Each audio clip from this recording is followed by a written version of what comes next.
Hello everyone, my name is Oksana. It's Road to Edoverse Weekly and Edoverse Insider the 64th.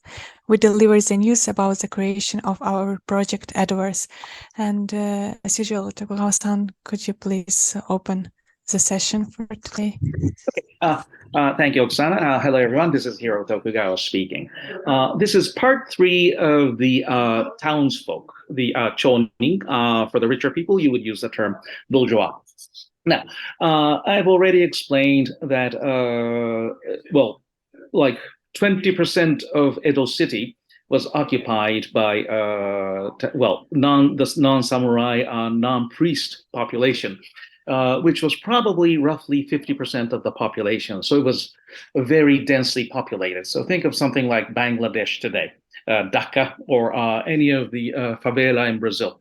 You know, low buildings and but tiny houses all over the place.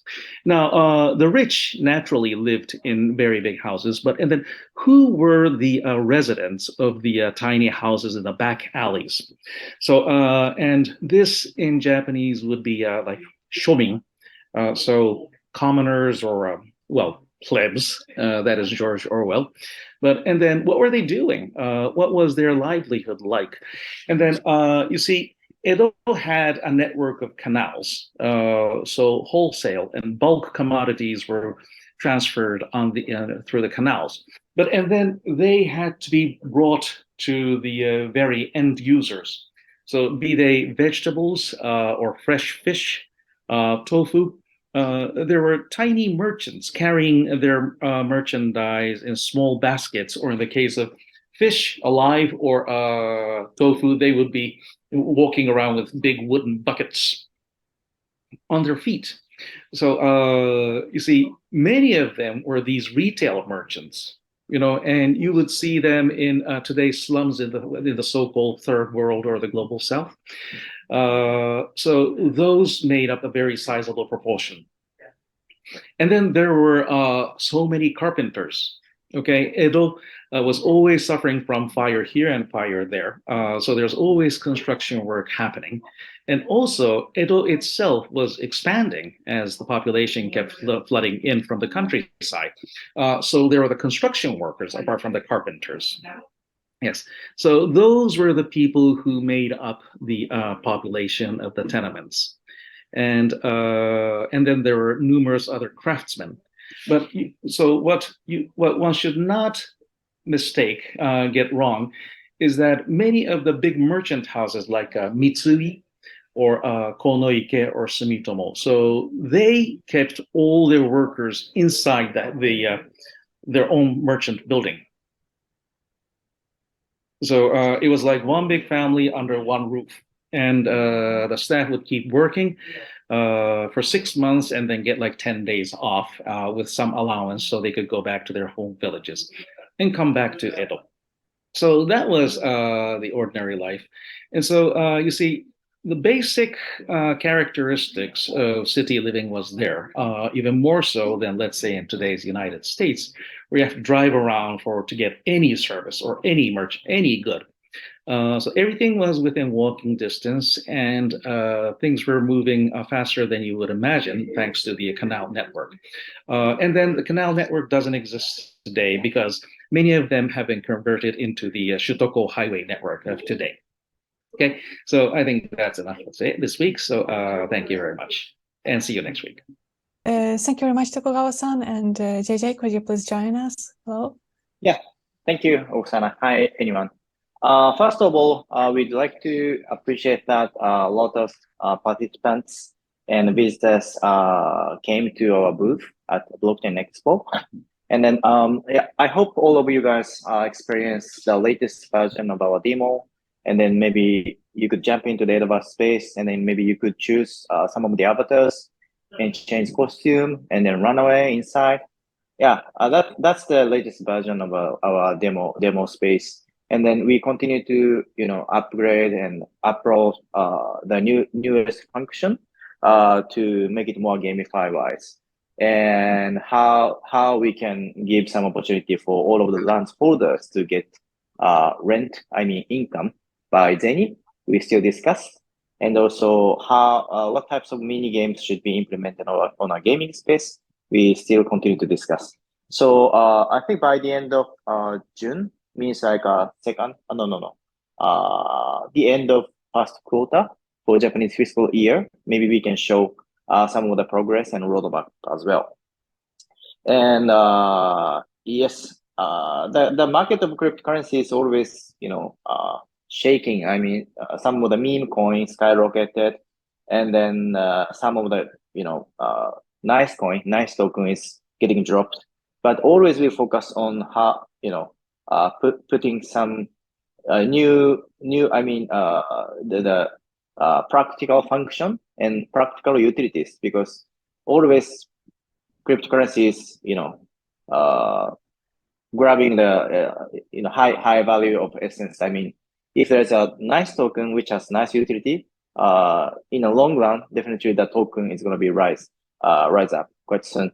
So we believe that not like meme coin, not like K.K coin, not like BRC20, just nice token, and just utilize the token is going to be the next generation token. So we believe that Zen and Koban can be on that position. So we still continue to develop our space. So anyway, stay tuned. Thank you so much. That's enough from my side.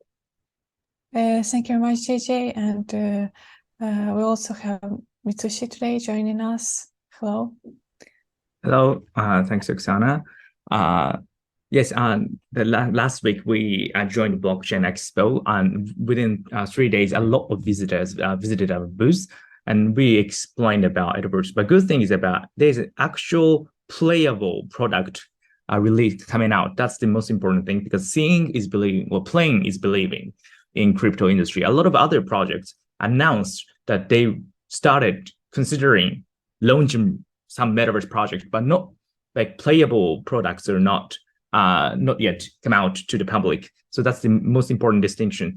So before we explain Edoverse, we let visitors actually play and touch the actual Edoverse product in our booth, and a lot of users used their own avatars and experienced using avatars for walking around Edo City in the metaverse, and they were astonished with the world of view that Edoverse product presented to them.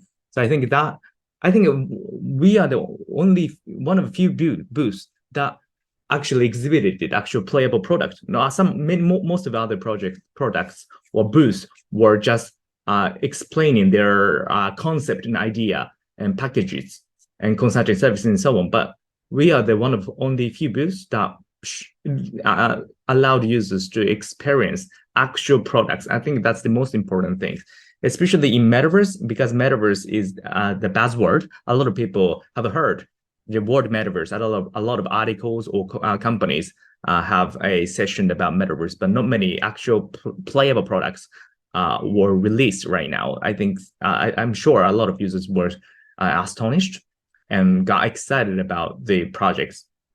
Moreover, not only Japanese visitors, but also foreign visitors or international visitors came to our booth and paid attention to our products and got excited and interested in our product, Edoverse.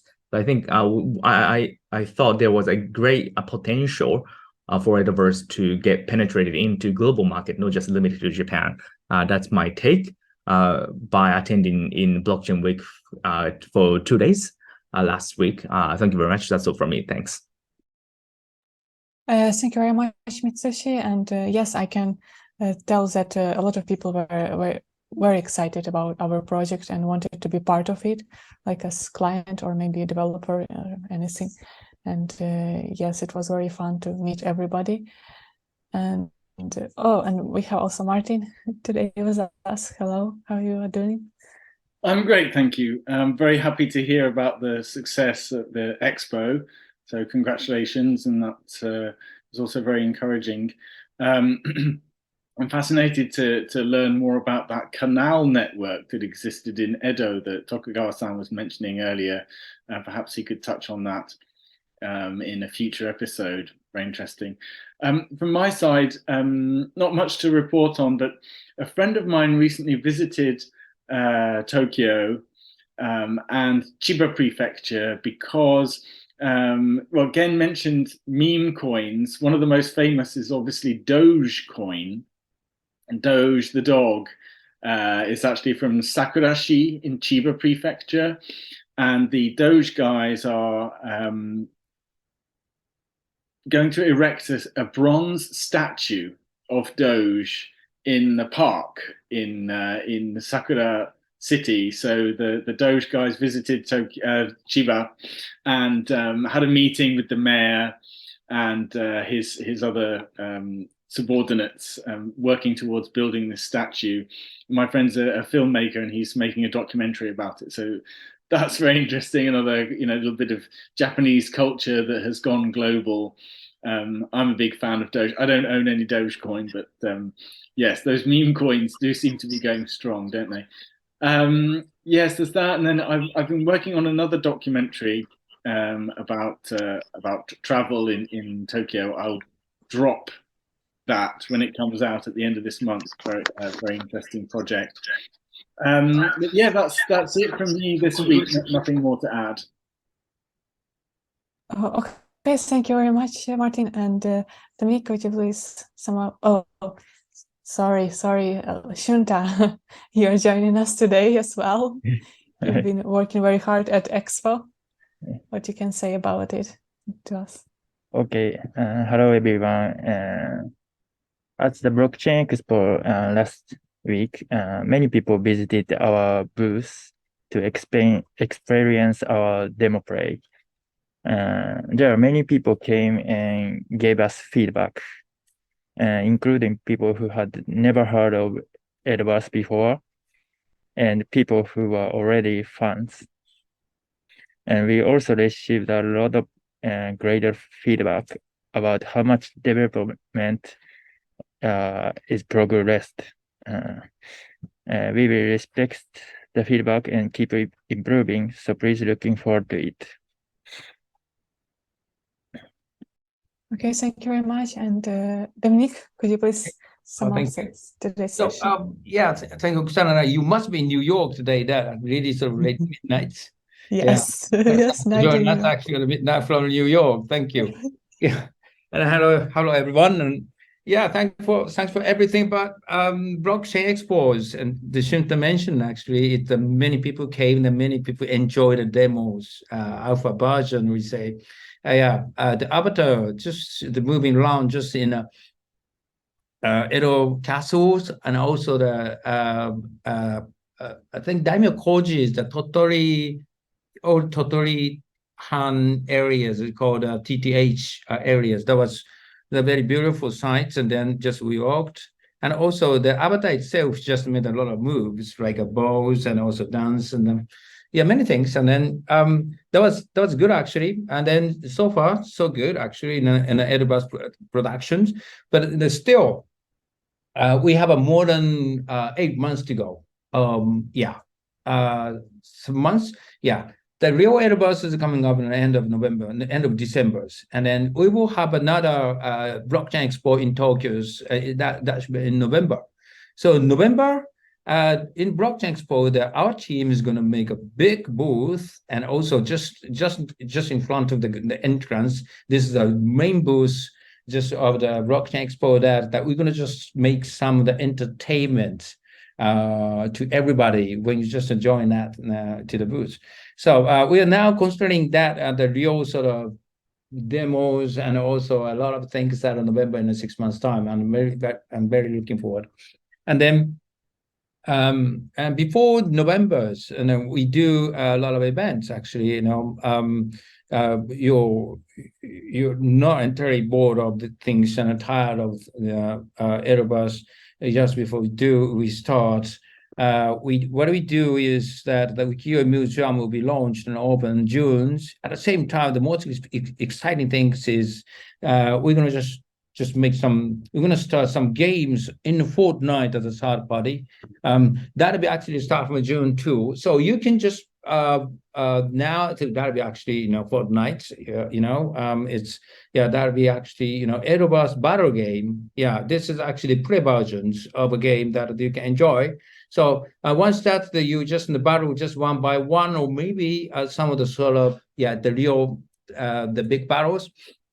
you can get NFT from the Edoverse, so that'll be that'll be very fun actually. And then you would just connect just between that and the Fortnite Edoverse in the games, and in the future that the real Edoverse, the 3D space in the future, that'll be a big ecosystem. Just this is the original token called Zeni.